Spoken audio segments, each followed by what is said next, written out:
Hey folks, this is Tank Girl. I'm here in Chicago at the Motorola event, and this right there is the Moto Z3 with that little fin you see, which is the 5G mod. And I'm here with Jeff Snow, the General Manager of Innovation Products. Hi Jeff, how's it going? Hi, how are you? Show us that mod real quick. Take it off, and there we are, and show us the back of it. It's pretty interesting.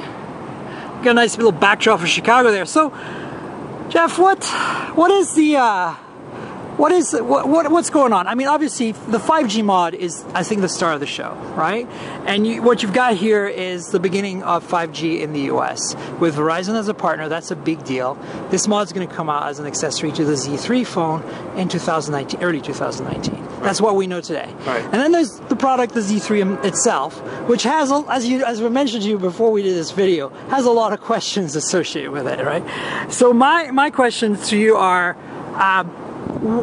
5G now makes, I mean, obviously it's very exciting. We weren't quite expecting that, right?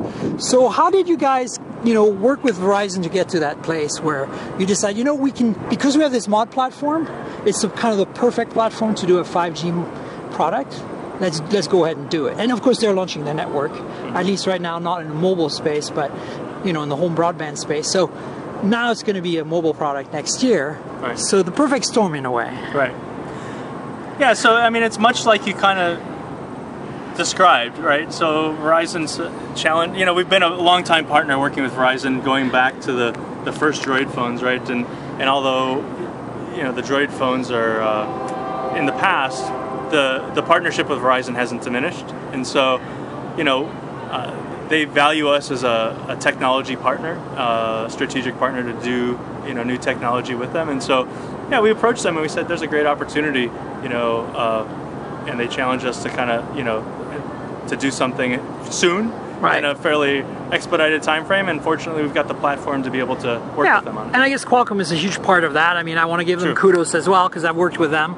And, they made it possible with a millimeter wave array antenna that's located. Maybe you can point them out on the mod here. Yes, so there are 4 millimeter wave array antennas. One that's forward facing. Well, hence the fin. Yes, hence the fin. One that's rear facing, and then 2 on the sides. And then 2 on the sides. And this is really to make sure that we always have at least one array available, no matter how you oriented the phone.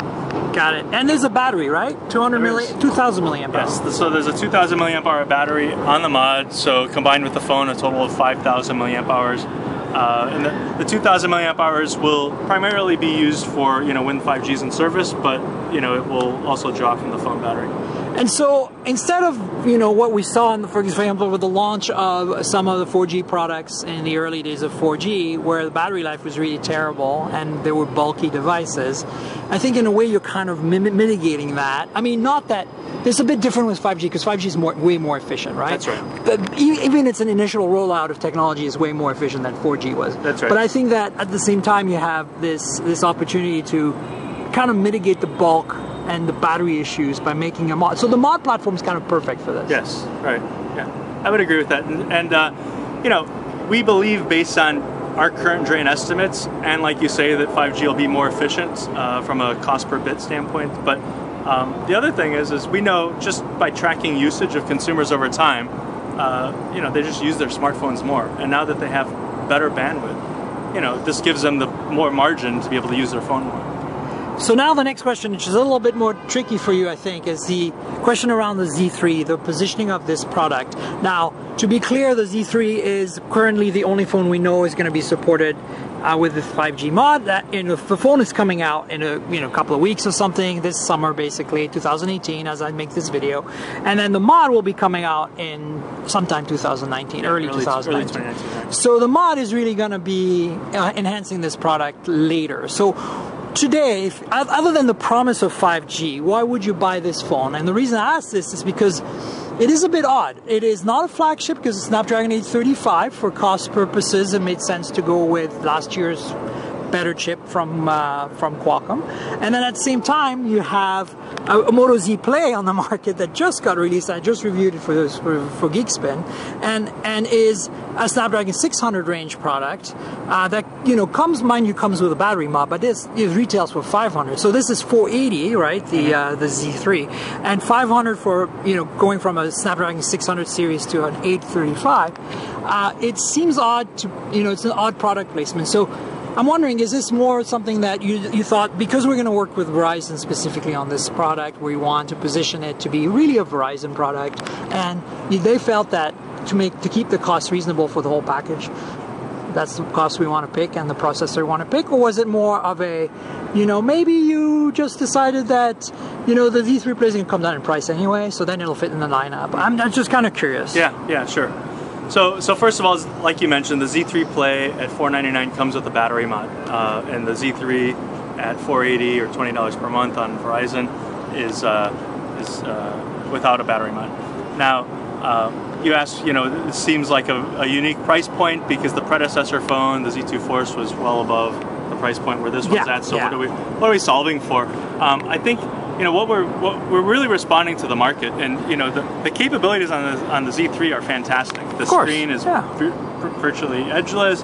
You've got a 6-inch AMOLED. You've got great camera technology. The design is nice, and so you don't have to spend $1,000 for a great phone. And so we think that this is a very great alternative to a flagship, at the higher price points. Now, the 835, there's two reasons for that choice. One is to get the right price point of the phone, but also a lot of times, we've been using the Snapdragon 800 series in some of our prior phones, and a lot of reasons for the upgrade is because of the upgrade in the modem technology, whether that's going from Cat 6 to Cat 12. So now with the 5G modem mod that we're bringing to market, it has the best modems that we could possibly get, and we're really at the forefront of the market with those. And so with the Snapdragon X50 5G and the Snapdragon X24, they're actually taking over for the modem on the device itself, and all the data will be coming through the mod. Got it, yeah. So, I mean, the only question I think is the Z3 Play and its close proximity in terms of specs, because it did get the beautiful AMOLED display. Right. I'm not sure if the resolution is higher, like it was Quad HD on the Z2 Force last year. I'm not sure if it's Quad HD resolution, 1440p width on the Z3. But the the Z3 Play is an 18:9 display with 1080p and AMOLED. So yeah. So the display is the same. It's a Full HD Plus display, 6-inch AMOLED, 1080p. Okay. So that's I think what makes it so puzzling is that really the only big difference between this phone and the Z3 Play is Snapdragon 835, and then of course the better camera system. Right? It looks clearly like you have two full-on big quality lenses and sensors back there rather than one decent one and a tiny little 5-megapixel supplementary. Is the camera bringing anything new to the table? Yeah, so it's what we call a fusion camera system. So you're going to get much better low light and true black and white with the. So the second sensor is full on black and white. Is that? I see. So that's very much like the Z2 Force was last year then. Okay, cool. I'm trying to remember if that's actually the case, or if that was a zoom lens last year. You've done a number of different phones with wide angles, black and white, and optical zoom lenses, so I'm trying to figure out what the Z2 Force specs were. But okay, that makes a lot of sense. So you're actually getting a better camera experience. Is the battery size about the same as the Z3 Play then? Same battery. Yeah, same battery. So that's actually pretty reasonable battery too. Right. And the 835 is pretty efficient. Okay, so that makes sense. And then, if the Z3 Play drops in price a little bit and you still get that mod, I can see how it places itself in the lineup a little better. But that's, I think, the biggest question I had.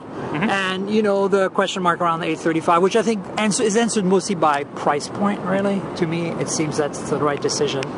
I know you don't have any answer for that specifically, but can you give us an idea what we're looking at in terms of price for the 5G mod? Are we looking at doubling the price of the device with the mod, or are we looking at something much more reasonable?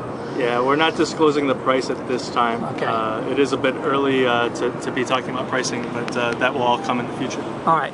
Oh, I hope that Verizon is going to be super aggressive, because that's really their call, right? Yep. So thanks so much for your time. No problem. I really appreciate it, and keep up the great work here at Moto. Yeah, thank you. All right, cheers.